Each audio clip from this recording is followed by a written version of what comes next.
Hi guys! Samahan niyo ako. Magluluto ako ng corned beef na merong patatas.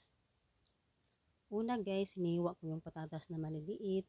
Tapos, nilagay ko sa kawali at nilagyan ko ng konting tubig. I-steam ko muna siya para pag magluto ako ng corned beef, hindi ako maghihintay ng matagal na para maluto yung patatas guys. I-steam muna yung patatas bago ka magisa ng corned beef para madali siyang maluto.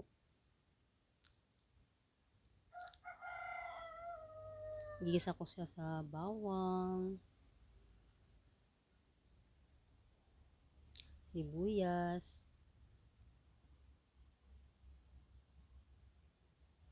simpleng luto lang po ito. Yan, ihulog ko muna yung patatas na ini-steam ko guys.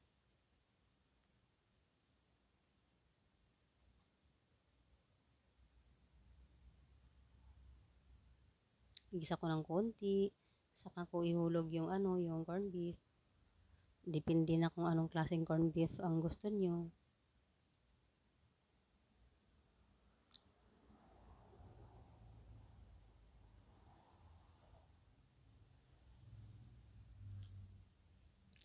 Halo-haloin siya ng konti.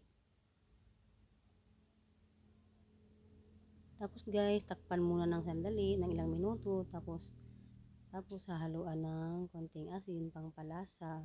Kasi meron corned beef din na medyo matabang, meron din corned beef na sakto lang yung lasa niya.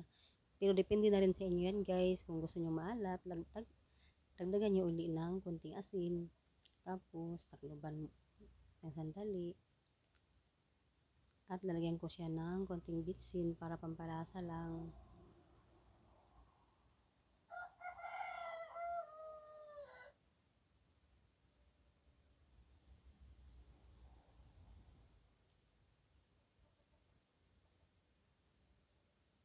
Halo-haloin ng konti para mahalo yung bitsin.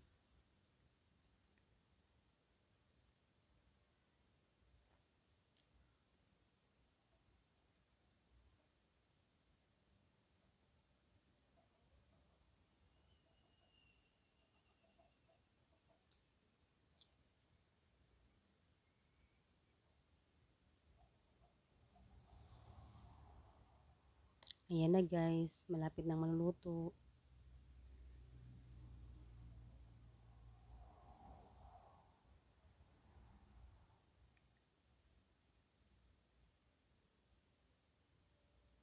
At guys, paki-subscribe na rin pala sa aking YouTube channel.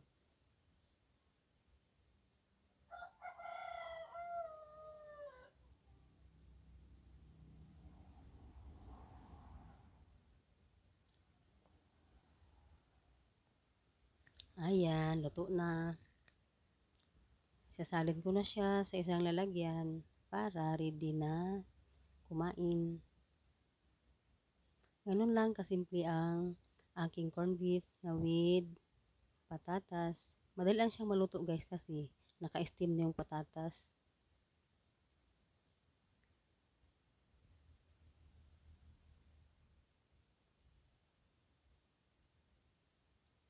Maraming salamat pala sa panonood. Bye-bye!